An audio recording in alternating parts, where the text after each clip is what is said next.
Em test cho các bác một cái nắp âm nhé, xài tại 5 nhé, mới 100% luôn. Rồi, giờ bằng được mình lên lửa đầu tiên luôn. Trường đây, trường chưa có hề có vết nấu nhé.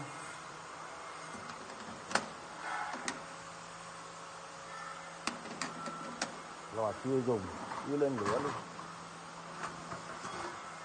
Thấy kinh.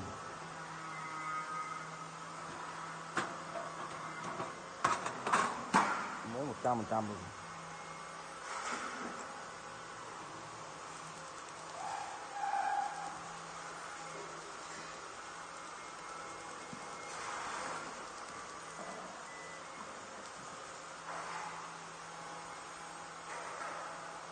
Có đây. Và nướng.